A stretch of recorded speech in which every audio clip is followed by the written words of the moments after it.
Hi guys and ladies, welcome back to the channel. My name is Lisema Matsietsi, and on this week we're going to be talking about the demand for analysts in the banking environment. I'm actually looking at the BusinessTech article that came out not so long ago, and this video is continuation of a video that we once did after Minister Blade Nzimande released a comprehensive list of jobs that are in high demand.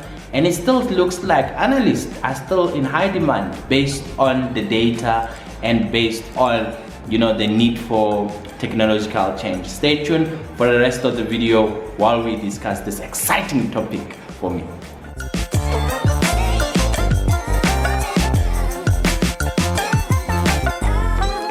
Welcome once again, and just to put this into context, we all knew about what happened in COVID-19. COVID-19 hit. I don't know about where you work, but because I work in the banking industry, we had to fast track a lot of things that we had put on the pipeline. We actually started thinking about, way back, we did a lot of research about banking, not just being banking, but moving into becoming one's lifestyle. That's where you start to see e-commerce applications coming up from the banks, non-traditional banking companies trying to do banking now. We've seen with the Amazon and Vodacom right here in South Africa acquiring the banking license and also trying to go for that piece of the pie. 2019 we saw the non-traditional Discovery Bank coming through, getting a banking license, as well as fully digital Time Bank coming into the context. But what really struck me here is, as much as now we're seeing more transactions being done digitally and more accounts being opened digitally, and the front end stuff, you remember we used to have a big branch like this, and now they've been reduced, and most of the stuff, when you go there, they are going to help you with how do you get all of those services that you're looking for on your digital app. Meaning that for people that got relationship bankers, at one point it will become, the playing field will be even. You don't need a banker anymore because all of us will be doing stuff on our app. But besides that, in order to do all of these things that are technologically advanced and future fit and more client centric, you need a different type of workforce. And we are looking for a type of workforce that is in high demand in the banking world in this video. So let's start off with, what does the bank currently need at this moment?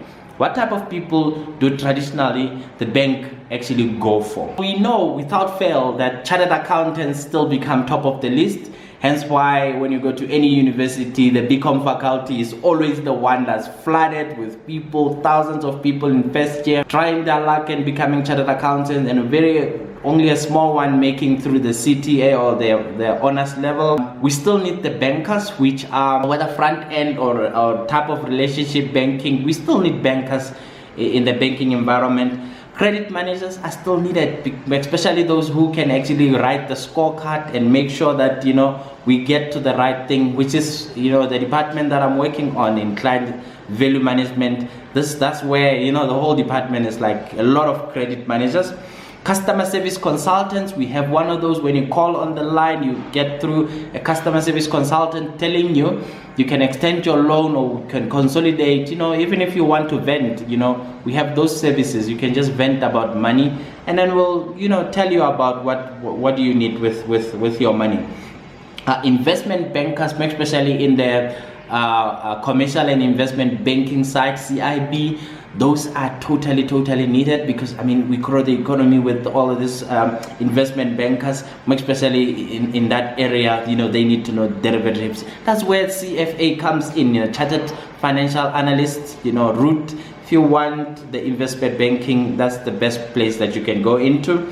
Branch and relationship managers, this is where your relationship banking side, or what you call private wealth or private clients, or the previous platinum banking used to be on, where you come in even as a because right now the services are available everywhere.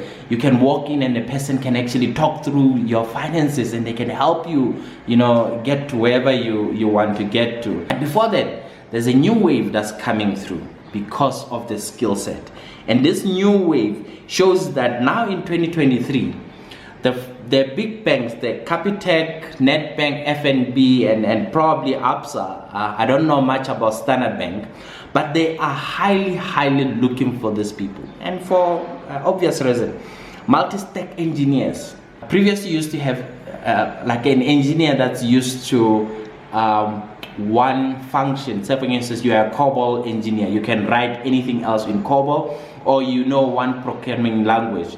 But this time we need a person who can actually stack up their skills, a multi-stack engineer, where you can, you know, write SQL, you can write COBOL, you can do design thinking a little bit over there, and you can write, you know, a few functions, not just you being, you know, a Java person or a COBOL person or mainframe person. There's a need for multi-stack people because the projects that are coming out here are calling for various skills. And if you're in a squad and we say this is squad A, you can't just say squad A is only needed for COBOL. Squad A can work for anything. You know, we need bank statements that are automated. Squad A can do it. We need you know, user feedback so that you can get. Squad A will do it. And as part of squad A, you need multi-stack engineers, system developers and analysts. This is where system analysts come in. And if you are asking yourself, what is a system analyst? If you are using a system, say for instance SQL, and we will need to know the usage and, you know, when does it break, when does it do, you know, stuff like that. That one system, that's where a system engineer comes in, because the system engineer would know when is the best performing, the worst performing. They know the in and out, especially for all the digital products that have been developed. Totally. Data scientists, I cannot say this enough. There's many videos that are saying why do you need data scientists, but I think most of them maybe are not hitting the crux of why it's quite important to have data scientists. And we're gonna make another video, the difference between, you know, BI and data scientists and, you know, data engineers. We can actually spend a whole lot of time in there, but we need those in demand.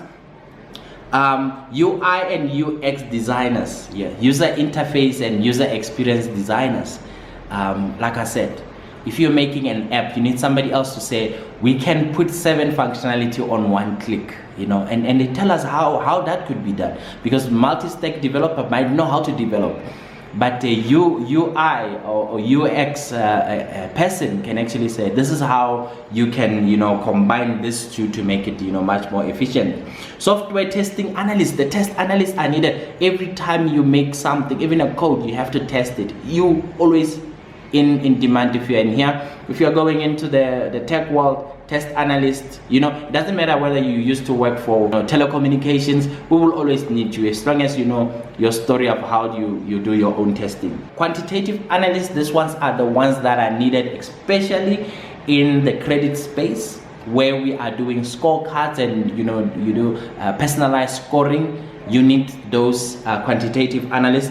Actuaries, of course, in the insurance space, you need actuaries, especially to tell us about the terms. You know, people are living much longer now. You need to go back to your actuarial models and then, you know, relook at them.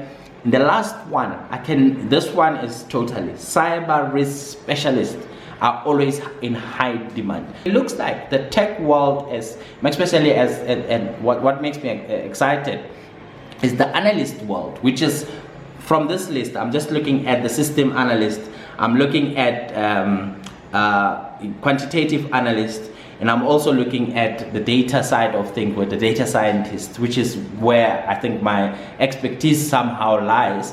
It looks like they're still in high demand.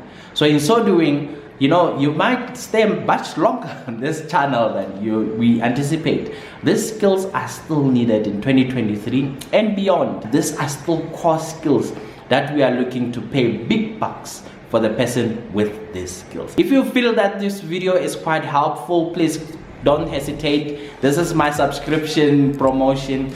Hit the subscription button. If you like what I'm talking about, hit the like button. That's the only way that I can know that I'm still in the right course.